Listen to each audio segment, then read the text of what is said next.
Bom dia com Deus, queridos. Pastor Marcos Alexandre, pastor da Igreja Presbiteriana em Tauá. Estamos diariamente, de segunda a sábado, estudando o Evangelho de Mateus e hoje nós iremos ler o Evangelho de Mateus, capítulo 26, versos 1 a 5 e meditar neste texto. Começaremos com a leitura da palavra, como de costume, e em seguida faremos os comentários. O texto fala sobre o plano para matar Jesus. Quando Jesus acabou de proferir estas palavras, disse aos seus discípulos: Vocês sabem que daqui a 2 dias será celebrada a Páscoa e o Filho do Homem será entregue para ser crucificado. Então os principais sacerdotes e os anciãos do povo se reuniram no palácio do sumo sacerdote, chamado Caifás, e deliberaram prender Jesus à traição e matá-lo. Mas diziam: não durante a festa, para que não haja tumulto entre o povo. Queridos, vamos meditar sobre o plano para tirar a vida de Jesus, um plano traiçoeiro, sorrateiro, que partiu dos líderes religiosos de Israel. Mateus 26 começa a tratar sobre os primeiros passos da crucificação de Jesus. Jesus havia terminado o seu sermão profético e o próprio Jesus prepara seu coração para o ápice de seu ministério terreno. Jesus era plenamente consciente de sua missão e estava voluntariamente destinado a cumpri-la na íntegra. O evangelista João narra as palavras de Jesus quando diz: Eu sou o bom pastor. O bom pastor dá a vida pelas suas ovelhas. João 10, versículo 11. Também, por isso, o Pai me ama, porque dou a minha vida para tornar a tomá-la. Ninguém a tira de mim, mas eu, de mim mesmo a dou. Tenho poder para dar e poder para tornar a tomá-la. Este mandamento recebi de meu Pai. João 10, 17 e 18. Então veja bem, é um grande erro imaginar que Jesus morreu por acaso ou que sua crucificação foi algo simplesmente planejado pelos homens. O mestre tinha consciência de que isto fazia parte de seu plano, fazia parte do plano eterno de Deus para seu amado Filho, o nosso Senhor. Sem isso, não teríamos o perdão e a redenção de nossas vidas. Contudo, isso não diminui em nada a responsabilidade dos algozes inimigos de Jesus. Todos que planejaram, contribuíram e executaram a traição e crucificação de Jesus são responsáveis e culpados por este ato sórdido e traiçoeiro. Nós falaremos disso um pouquinho mais à frente, quando estivermos explicando o verso 4. O verso 2 diz que esses acontecimentos se deram durante a Páscoa, ou seja, este foi o tempo escolhido por Deus para que Cristo consumasse seu ministério de redenção aqui na terra. Jesus era o Cordeiro de Deus, anunciado por João Batista. O Cordeiro de Deus que tira o pecado do mundo.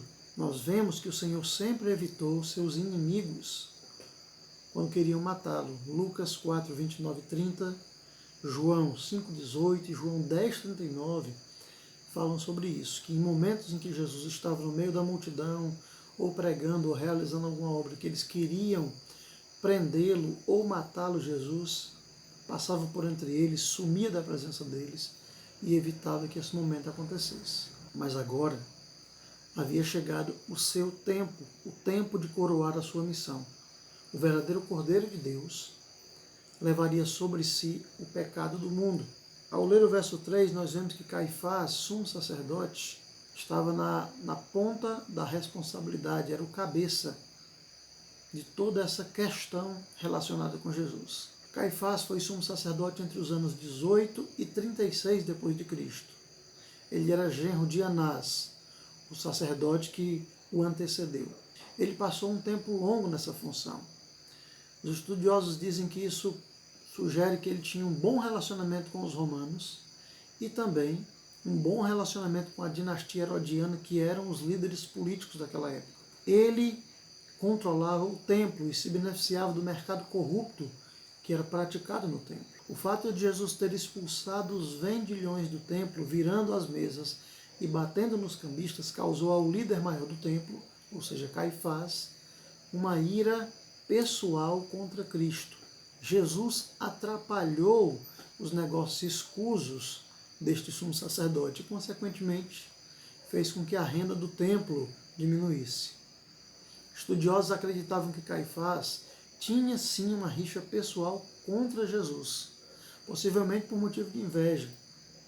Todas as vezes que vemos relatos na Bíblia entre Jesus e Caifás, este sacerdote, este homem está procurando destruir Jesus Cristo, procurando a destruição do Mestre. O verso 4, que demonstra que deliberadamente eles queriam prender Jesus, para isso tramaram um plano, utilizando de mentira, para então acusá-lo e depois sentenciá-lo à morte.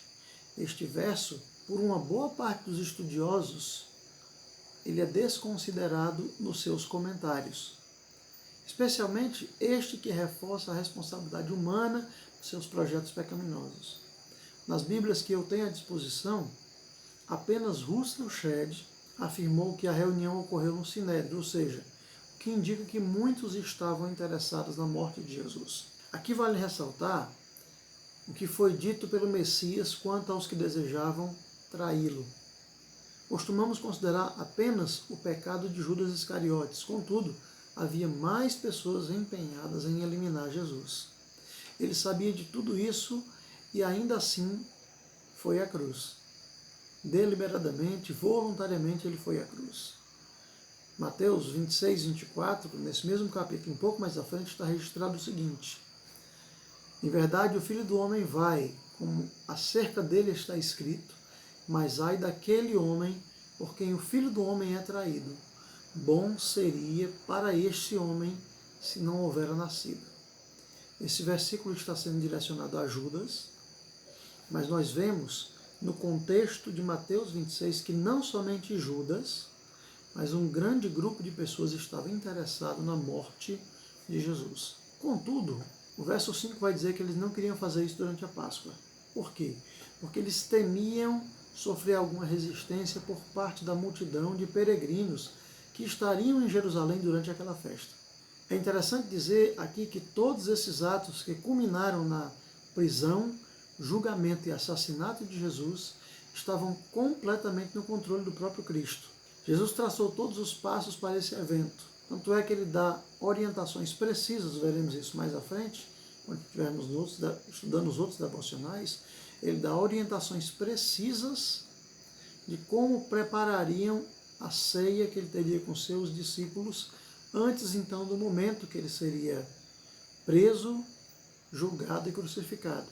Jesus traçou todos os passos desse evento. Se Judas soubesse os detalhes de onde eles se reuniriam para partilhar a última ceia, certamente teria delatado aos sacerdotes. E certamente ele seria preso durante aquele jantar. Como eu disse, veremos isso mais à frente. O importante para sabermos aqui é que o Senhor sempre esteve e está no absoluto controle de todas as coisas. Como disse o autor aos Hebreus, Jesus é o mesmo ontem, hoje e o será eternamente. E nós podemos tirar uma lição prática para a nossa vida nesse momento. Momento em que nós estamos enfrentando uma pandemia, onde muitas pessoas estão sofrendo, e no que diz respeito ao quesito religiosidade, muitas pessoas estão privadas de exercer o ato livre de sua fé. Querido, todas as coisas têm um propósito de Deus. Nós não sabemos quais são os propósitos de Deus, mas Deus está no local onde Ele sempre esteve, no trono soberano de sua graça, controlando toda a história. Há um propósito de Deus para tudo isso, na minha vida e na sua vida. Qual é? Bem, nós por enquanto não sabemos. Se Deus assim quiser, Ele irá então mostrar-nos esse propósito. Mas acredito que no íntimo do seu coração você tem aprendido a buscar a Deus, a procurar a presença de Deus nesses momentos de difícil crise. E é isso que devemos fazer. Vamos fazer uma breve oração? Obrigado, Senhor, por mais esse momento de devoção, de aprendizado da Tua Palavra. ensina o nosso coração, Senhor, que nós precisamos aprender de Ti. Em Cristo Jesus nós oramos. Amém. Deus abençoe a sua vida, que nós possamos desfrutar da alegria da presença de Deus, tanto nesses momentos devocionais, como logo, logo, reunindo-nos em nossas igrejas, para assim poder louvá-lo, cultuá-lo com liberdade e toda voluntariedade do nosso coração. Deus abençoe você, em Cristo Jesus. Amém.